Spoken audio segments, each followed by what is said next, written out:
dutewe iteka no kwakira umubyeyi wacu dukunda cyane kandi dukunda cyane nk'uko umupapa bivugaga. Uyu munsi niba ugiye kutugaburira iby'uyu mugoroba, ndabizi ko Imana yamuteguye neza. Apotre Sostene, turagukunda cyane kandi tukwakire mu itorero Tugode Temple. Imana igukoresha iby'ubutwari. Reke dusenge. Turagushimye Kristo ro kwizerwa, umwanya mwiza wateguye kugira ngo twumve iby'amatwi yacu atarumva, ukoresheje watwanyije uyu mugoroba. Twabizi neza ko wamuhamagaye kugira ngo agire icyo akora ku gihe cyacu kandi asobanure iby'ibihe byacu. Mwami, bana nawe ubane natwe kandi usobanure nyaguhora ku ngoma ibyo tutari twumva undi munsi, ngo tubashe gusingira ibihe byacu tudatsinzwe n'uburiganya bwa Satani. Gushimiye ko bikoze mu izina ryawe Yesu, amen.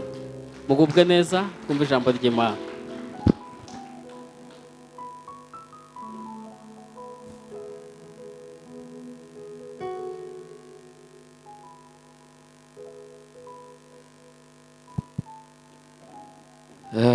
Nishimiye kuba hano kuri uyu munsi mwiza muri iki giterane.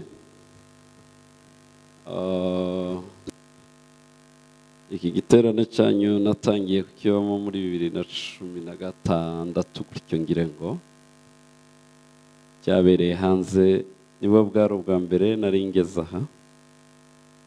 Ndashimana ko itorero rigihagaze kugeza n'uyu munsi, ikiri amahoro kandi ribasha guterana no gusenga. Mureke dukomere Imana amashyi yabikoze.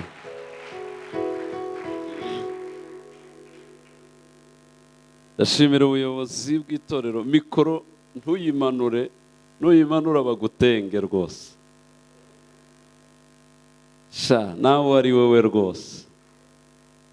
Njye naraye muri veye restoration n'amakupure ijoro ryose, kwigisha abantu bose bakabaza ibibazo mukarara musubiza bene uko. Numvaga uyu munsi gusa kuvuga nari nanabyibagiwe rwose, numvaga ndashaka kongera kuvuga uyu munsi. Ibiterane byabaye byinshi, tugatabarwa rero n'aya mazi na za mikoro. Amazi na mikoro nibibura ndahita mva. Ubwo rero ubyumva, amajwi yose yari mu byuma yazane muri iyi mikoro.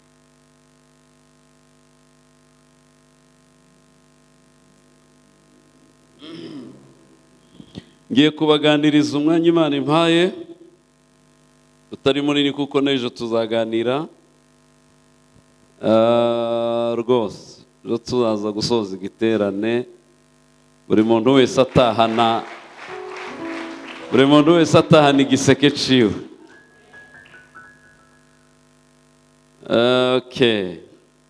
Ngiye kubabwira ubutumwa bwiza bwa Yesu Kristo mu ijambo rye. Ndavuga nk'ibyo Yesu yari kuvuga ahagaze aha. Mpagarariye Yesu aha ngaha ngo muvugire nk'uko yari kuvuga. Nawe hari ahandi aduhagarariye ari kubivuga. Ndasoma Abaefeso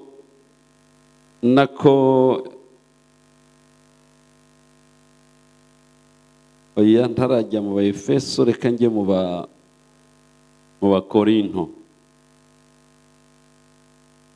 Ndaturuka kure iya topiki kugeza ubwo ejo nzayiserukamo ngakunda kumva ko nabyujuje neza.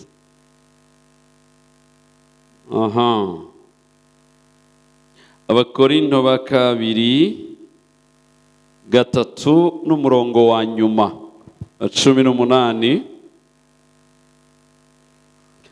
harabanga, ariko twebwe twese ubwo tureba ubwiza bw'Umwami tubureba nko mu ndorerwamo, mu maso hacu hadatwikiriye, duhindurirwa gusa nawe tugahabwa ubwiza buruta ubundi kuba bwiza nk'ubw'Umwami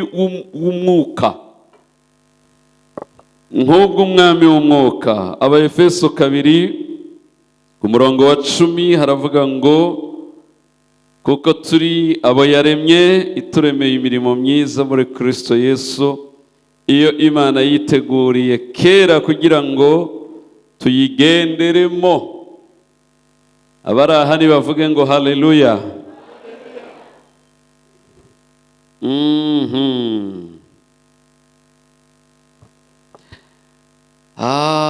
Okay. Kugira ngo ndashaka mbere yo kuvuga igihe c'umuntu, mbere yuko nkivuga mbanze mvuga ibindi bikenewe kugaruzwa mbere yo kumenya igihe, hanyuma ukabona kwisanga mu gihe no kugikoramo iby'Imana ishaka gukora, ariko habanje ibindi bintu ngiye kubabwira.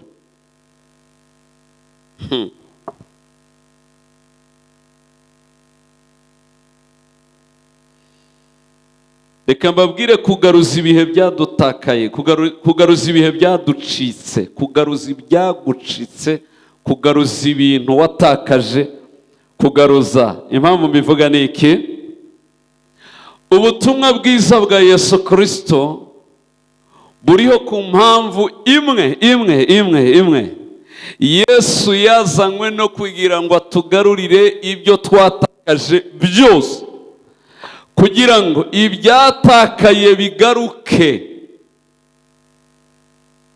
dusubirane ibyatakaye byose. Abari aha mbabwire twese, tituragaruza n'inusu y'inusu y'ibyo Imana yashatse ko tugarurirwa binyuze muri Kristo Yesu. Mbariza ukwegereye ngo byapfiriye he kugira ngo bibe bitaragaruka? Byapfiriye he? Dore inge nahaya mutinyu. Wowe utinyu uzagarura ibitaragaruka kweri?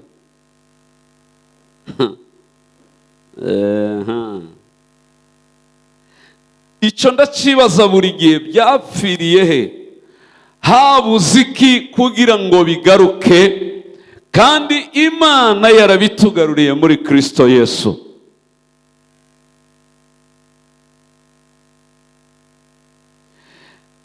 Icyamuzanye agasiga icubahiro, agasiga ubwiza, agasiga ubumana, kwari ukugira gusa ngo aza tugarurire biriya byose twatakaje binyuze mu kinyoma c'umurwanizi wabeshe ikiremwa muntu. Satani yarababaye, ababazwa nuko ibyo yari azi ko ari we ubishinzwe yagiye kwitera hejuru asanga yabyamba.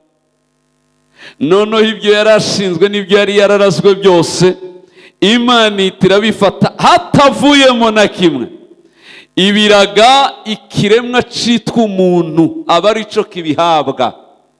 Satani ati noneho igitangaza kirabaye, ibyo nari nshinzwe, ibyo nari nararazwe bihawe ikiremwa muntu, bigenze gute?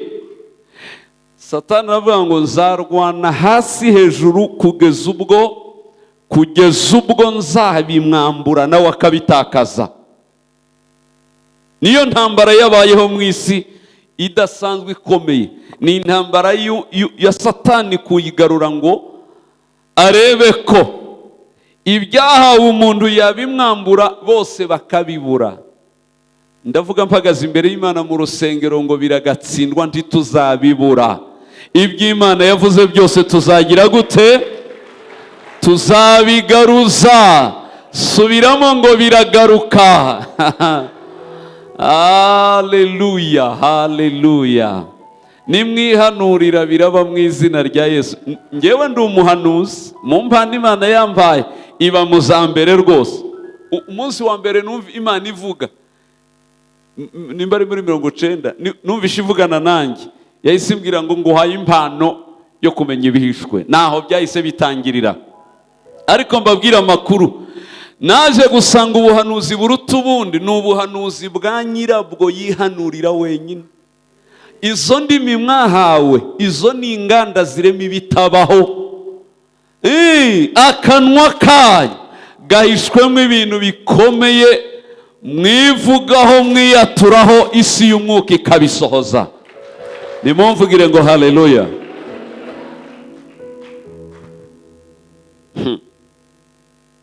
Reka nongere mbabwire ibi. Imana nikugirira ubuntu Umwuka wera akagufasha ukanyumva. Ndabirahira mu izina rya Yesu. Sinemera ko ubutumwa Bibiliya ijambo ry'Imana bivuga ngo ijambo ryo ntirizagenda ubusa. Sinaje kuvugira ubusa rwose. Rwose kabisa. Niteza abantu ntaza baribo. Ariko amateka yabo ashobora guhinduka. Kandi ahinduwe n'Imana rurema binyuze mu ijambo ryayo. Siko Bibiliya ivuga ngo namwe muzamenya ukuri, ngo kandi uko kuri kuzagira gute? Kuzaba batura. Munyumva, turi mu gihe cyo kugaruza ibyo twanyazwe byose, bikongera bigasubirana ba nyiri kubihabwa, bagatangira kubigenderamo babifite. Ibyo byatanzwe n'Imana izuba riva. Umwanzi aza kuduhisha ko atari ibyacu. Uyu mugoroba ndababwira rero ko ari ibyanyu. Icyambere twatakaje cyatumye mu byazanye Yesu kutugarurira, cyambere yaje ngo atugarurire Imana twari twaranyazwe.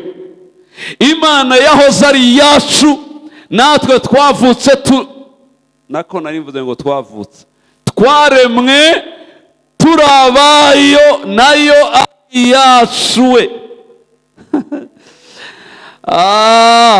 Kubera ikosa ry'icyaha cyabaye muri Edeni ya mbuto imwe, iyi niyo yatumye hahita habaho ereri ikomeye. Ereri yabayeho ni iyihe?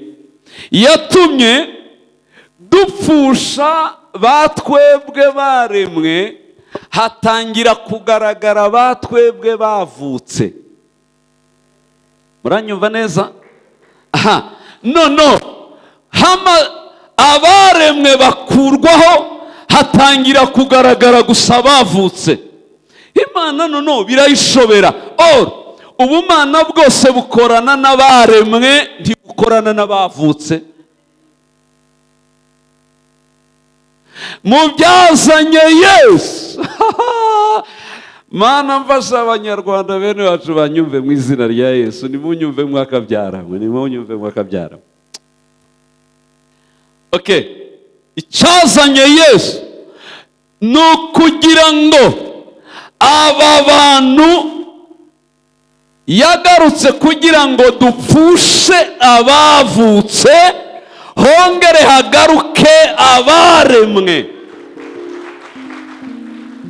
Abaremwe nibo basabana n'Imana, ni nabo bayo.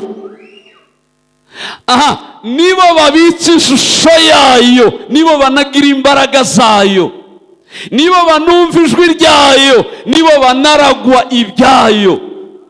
Nicyo gituma niyo umuntu akirwa duhita tuvuga ngo gukizwa ngo ni ukuvuka ni ukubera ko ubwa mbere bwabaye ubutwica, noneho dukeneye ahubwo gusa kuvuka kwa kabiri. Ariko kwa kabiri ari ukugarura uwaremwe, hagakurwaho uwavutse.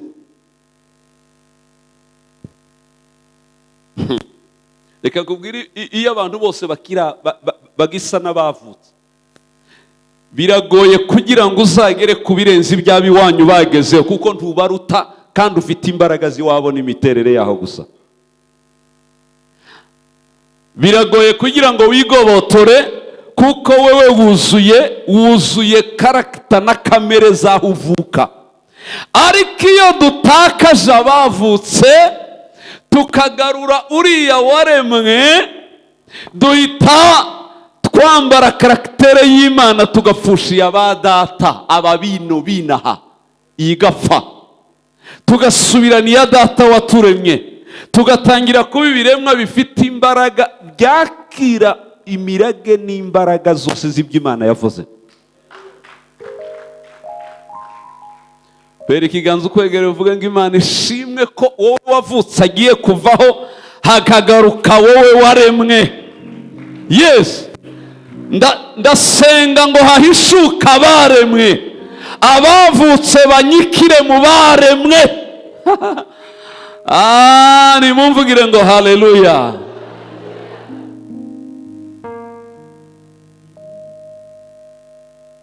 uracurangira hehe?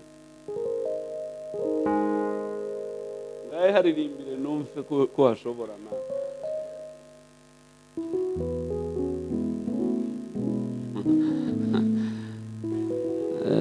Abacuranzi kubera ko bataririmba bakaduhanika kubera bo bicecekeye, wirwariza uhagwe wenyine.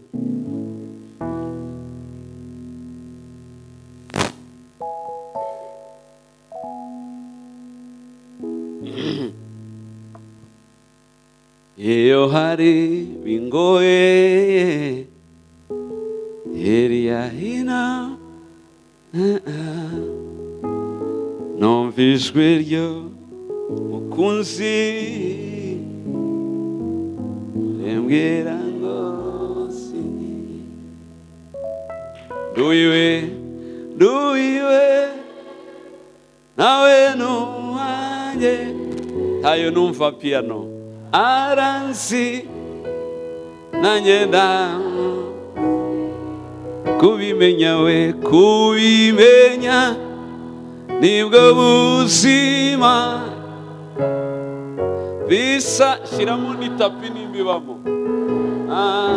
Yes. Nduwiwe Yes. nawe nuwanjye, Aranziwe. aranzi nanjye ndamuzi. Kubimenya we, kubimenya nibwo buzima. Visama horadashira. ababyemera nibakoma amashyi niburuwe. Nduwiwe. Kristo yaraje ngo tugarurirwe abaremwe, dupfushe abavutse. Twamaze imyaka yose mu mwijima wo kuba turi abavutse, tutakaza imbaraga z'abaremwe, ariko Yesu yaraje ngo abigarure. Icyo nimba cyaremeye nituvuge ngo haleluya. Yes. Icya kabiri cyamuzanye, Kristo yaraje ngo atugarurire Imana rurema, igaruke igaruke igaruke igaruke. Nicyo gituma ubuhanuzi bwose bwavanga zitwa Immanuel, Imana iri kumwe n'abantu. Kandi gitangaje uyu munsi uko bimeze, igihe Adamu yamusuraga mu mafiya ni munsi après-midi, mu migoroba gusa, ariko uyu munsi wa none twagaruriwe Imana itadusura nimugoroba. Twagaruriwe Imana igumana natwe ibihe byose. Ababyemera bavuge haleluya. Ubu iri kumwe natwe ibihe byose. Iyo ndyamye turaryamana, nagenda tukagendana, iyo nicaye iricara. Najya mu isoko igire mu isoko kubera ko nayiremye. Ima muri bwa bumana bwose yagiraga, Kristo agiye kuyituzanira yizana yayikunjakunja, arayihinahina kugeza ubwo Imana byemera ko iba muri nge. N'ubu twaje gusengera aha, ubu iyi ni inzu twubakiye Imana ariko y'abana bayo. Iyo tuje gusengera muno, Imana yo ihita isengera muno. Dusengera muri iyi nzu, Imana igasengera muri twe. Nuko byubatse. Iyi ni inzu y'abana bayo, hanyuma inzu yayo yoyo ni muri twe.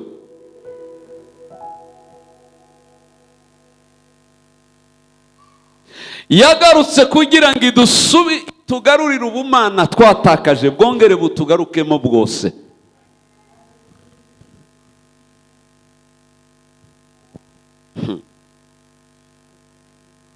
Ubumana bwose bwaragarutse, ubu bugendana natwe. Imana yaragarutse, irahari.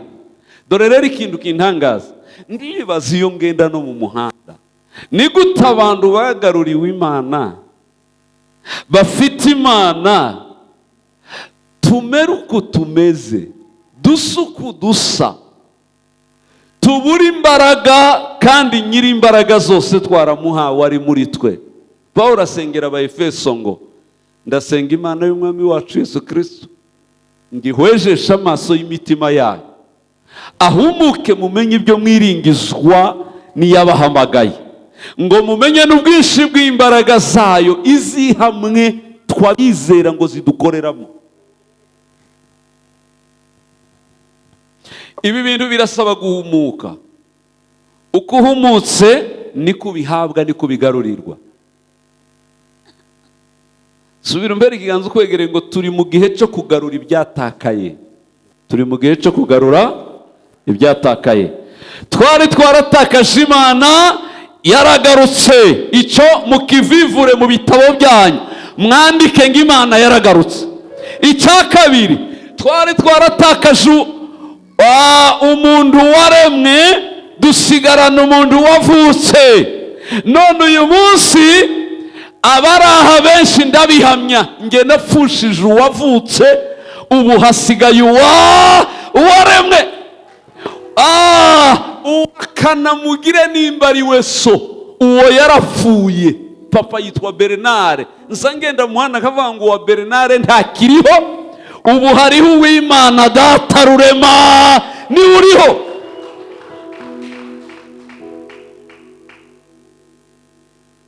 Narabibabwiye, iyo twasubiye mu mwuka, iyo dusubiye iwabo w'umwuka, nta muntu wongera kugira se. Se wundi atari Imana ntawubaho. Iyo ubona twirirwa twisimbiza ngo ba data, ba data, ba data, ngo data w'Ikibungo, data wa Karongi, data wa hehe, data naho twebweho iwacu ni mu ijuru. Aha, kandi data akaba ari Imana ishobora. Ngahe nuja gusenga, iyo mugiye gusenga mujya muvuga gute? Data wa twese uri he? Aho kubera ko utavuze uw'i Karongi. Kandi ibyo tubivuga twicaranye na ba data batubyaye mu mubiri. Iyo turi kumwe nabo dupfukamye, papa n'umupastori, papa wanjye, iyo dusengana, iyo ntanze mpita numva kubise ngo data wa twese uri mu ijuru. Umuhungu nanjye naje kuzenga ngo data wa twese uri mu ijuru. Ngasanga duhuriyeyo twembi turi abahungu buriya mugabo. Twembi turi abahungu buriya mugabo duhuriyeyo. Ibya hano ntibikibaho, ntibigishobotse rwose. Hari umuntu uruvuga ngo data wicaye aha ngo muzehura. Ninde ubivuga? Ibyo hari n'ubyibuka iyo agiye gusenga se. Ibyo mujye mubigumana no mu mihanda, mubigumane no mu masoko, mubigumane naho mugiye hose. Mugumane imitekerereze ibabwira ngo data wa twese uri mu ijuru. Karibu Apostle Nkuranga, niba kwicaze aho imbere mu bashumba. Yes, Apostle Nkuranga duherukana tumwimika ubwo Apostle Gitwaza yamusengeraga mu mwaka ushize. Karibu sana.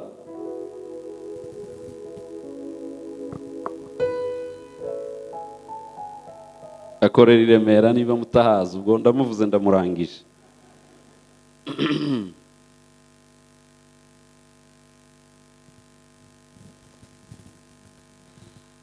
Reka mbabaze ikibazo.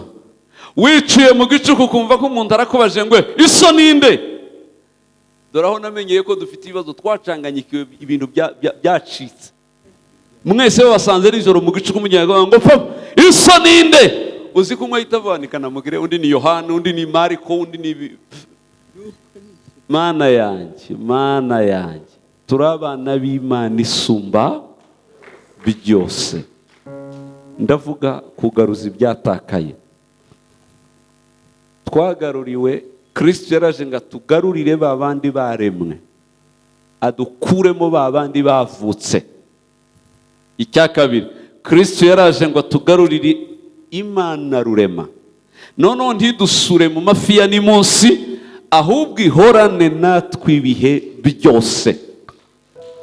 Iduhindura ubuturo ibamo, igenderamo ikoreramo amasaha yose. Adamu yamusuraga nimugoroba, ariko ngewe kuva yinjiye ntirongera gusohoka. Niyo mahirwe dufite y'iki gihe cy'uyu munsi wa none. Ibyo ni ibintu mugomba kumenya. Cya gatatu nabonye Kristo yaje kutugarurira igihe cyo kugaruza ibyari byaragiye. Yaje kutugarurira imitekerereze mizima y'ubumana, tugakurwamo imitekerereze y'ubumuntu n'ubusatani ikadusohokamo, tugasubirana gusa gutekereza kwa Kristo. Paul arabivuga ngo ninde wamenye iby'Imana itekereza? Ngo ariko tweho dufite gutekereza kwande? Kwa Yesu Kristo. Reka mbabwire, narababivuze ko ibi ikiremwa muntu abaremwe bose baboshe mu bice bine. Abenshi baboshwe mu mwuka habo, haraboshe communication n'ijuru yarasibye. Aha kabiri baboshe mu mibiri, imibiri yuzuwemo n'ibintu atazi iyo biva. Araterwa, arabirwara, arabigira gute, biruzuye. Aha gatatu haboshwe abantu, baboshwe mu mitekerereze, imbaraga z'isi zarabaziritse, buzuye gutekereza kuzuye gucanganyikirwa. Umuntu uboshe mu mitekerereze ni mubi kuruta abandi bantu. Habe niyo wabwiriza bikagenda gute, ntajya yumva ibivugwa. Haba niyo umwereka inzira ngo baranyura aha, ibitekerezo byonyine biramucanganyikisha, bimubwire ko bashobora kuba bamushutse atariho, kugira gusanga amahirwe yatakaze. Umuntu uboshe mu mitekerereze yigira muto kuruta uko abantu bose bamuzi. Ntajya yiyemera, nta kintu na kimwe yemera ko ashoboye, azi ko ibintu byose bigoye ku buzima bwe. Reka nkubwire aya makuru meza. Abafite gutekereza kwa Kristo bemera ko byose bibashobokera mu gihe bagifite Imana bizera. Nta munsi ajya yicara ngo avuge ngo arakenye, ngo azahora akenye. Habe niyake Mana yanjye we, uzi ko abafite gutekereza gufite ibibazo kuboshe, niyo abonye bene abo buri gihe bajya bibaza ngo ariko bariya bakize bate? Ariko umuntu ufite imitekerereze mizima ya Kristo azatekereza ngo ni gute, ahubwo ni gute ntarakira. Yibaza ku buryo atarakira, ntiyibaza ku bakize, kuko abakize bibona ari normal, ahubwo agatangazwa nuko watarabigeraho kandi yiyumvamo imbaraga zo kubigeraho.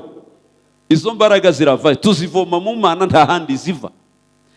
Aba bantu bose mubona ku isi nta wavukanye imbuto yo gutunga, nta nuzi umuhanda w'aho banyura. Ni ibintu Imana ikora gusa ku muntu wisobanukiwe, umuntu wisobanukiwe wimenye. Mbabwiza ukuri mwabakizwa mwe. Ngeweho gusengera umukizwa ngo mutindeho, ngo ariho bimubaho, ahubwo muhata amagambo y'ubwami kugeza ubwo yisobanukirwa akamenya ibimukwiriye. Uzi ko umuntu uboshe mu mitekerereze ajya asubizwa ntamenye ko yanasubijwe. Agera muri season ye, igihe cye akigeramo ntamenye ko yakigezemo, agakomeza atekereza kwa kundi gusa. N'ubu turabafite bakijwe bahuye n'umwami Yesu, yarabemeye, Yesu yarabanditse, yabahaye n'umwuka we, ariko n'ubu baracirebera mu byabi wabo. Nakira ntese kiwacu nta nuzukira, iwanyu ni he? Mbarizo mwicaranye ngo iwanyu ni he? Ubu benshi baza birebera Nyamagabe, abandi bakirebera Rusizi. Bibiliya yarabivuze, yarabisobanuye bango naho twebweho iwacu ni he? Ni mu ijuru umwaka byarama. Ngahe noneho tubazanye mu ijuru hari abakene babayo. Tuzatwirirwa turirimba hano twese tukanarira iyo tubiririmba, ntanzaribayo tanimeruha ugahita ubona bose barashaka kurara bagewe ngo ntanzaribayo, nta n'ubukene bayo, ngo abaho bose baguwe neza. Abantu bakaba nkumbuye kuzajya ngo nitugerayo ngo tuzahita tubibitangaza. Ikinyoma ninde wababeshe ko Imana izajyana za mayibobo mu ijuru ngo ariho zijya gukomerera zitarakomereye hano? Ibyo mwabikuye ninde wababwiye? Ijuru niryo ry'abantu bananiwe. Mwabibwiwe nande? Abakomeye tuzi mu isi babita intwari, ariko hejuru y'intwari Bibiliya yahashize intwarane. Mu ijuru ntihazajya intwari, hazajya iki? Intwarane niziba hejuru y'intwari. None muricaye gusa n'amaganya ntanzaribayo ngo ariko ngo wasiwe ngo nta kibazo nubwo wankandagiye ngo mu ijuru nanjye ngo nzokomera. Ariko turashize n'ukuri ko uzogira ute? Uzakomerera he? Ngo ntacyo ngo n'ubwizera yaturiye ngo wanzara we ngo tubabaze ngo mu ijuru ngo tuzarya duhage tuzabirya ntaki. Ese hari indirimbo ivuga ko harya? Irahaba? Nta kibazo dufite kuko tuzaba. Ayiwe wagize gute? Gute? Reka mbabwire, Kristo yaraje ngo adusubize ibyo twatakaje byose. Muri ibyo twatakaje harimo kugarura umugisha wacu wose. Amina. Gute se? Imana yafashe imigisha yose ibaho y'iby'umwuka n'iy'ubutaka ibitekera muri Yesu. Iravuga ko Satani yari yarabibambuye, ariko ndabibagaruriye mbinyujije muri Yesu. Umuntu wese uzisanga muri Yesu azasanga byose arimo bitekeye, arimo biri.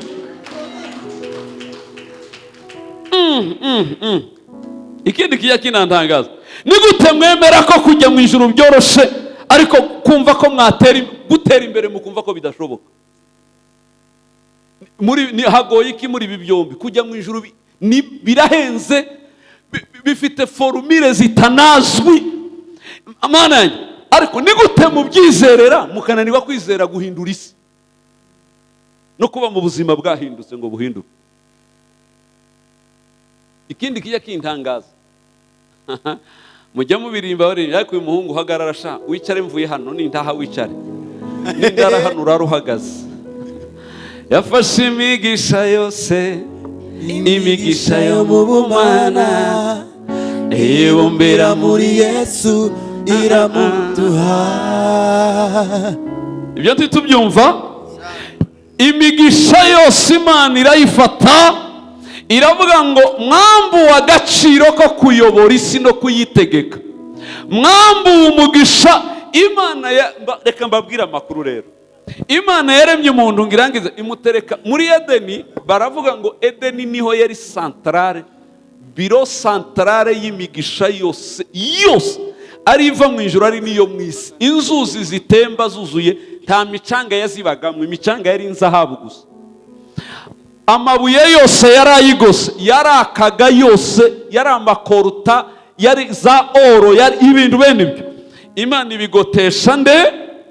Umuntu. Ngirangize Edeni iyiteramo ibiti, ariko nzambabara iyo mbonye ibi biti byinaha.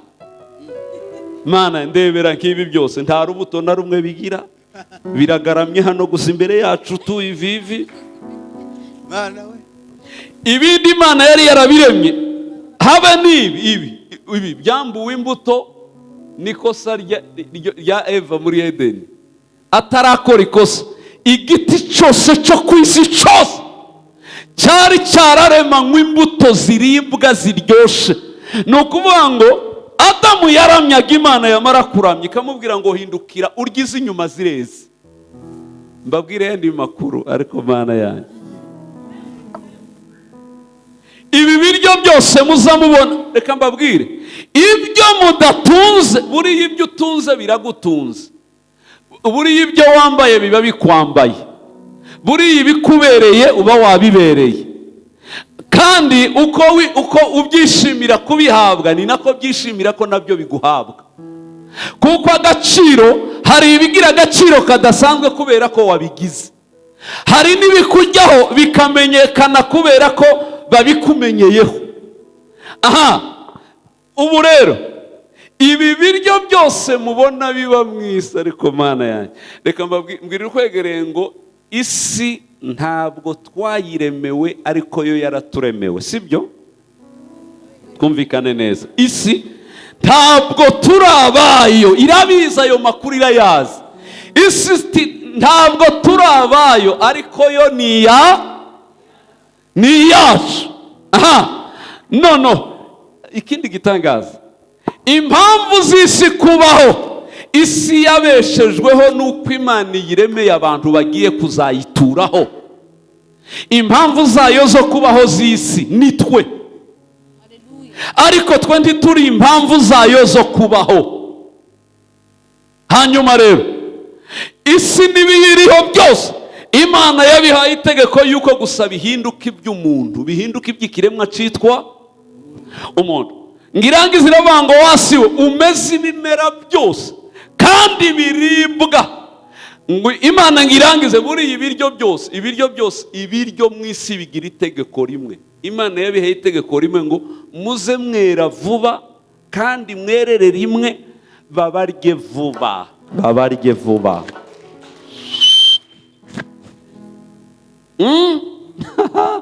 Ako naratanga. Reka mbabwire ikindi, ibi biryo byose mutarya byose bikumbuye ko mubirya we.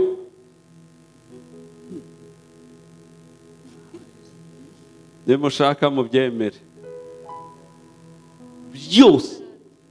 Iyo mubiriye biba bikoze umurimo byaremewe, bikaba bironsa amanota ku wabiremye.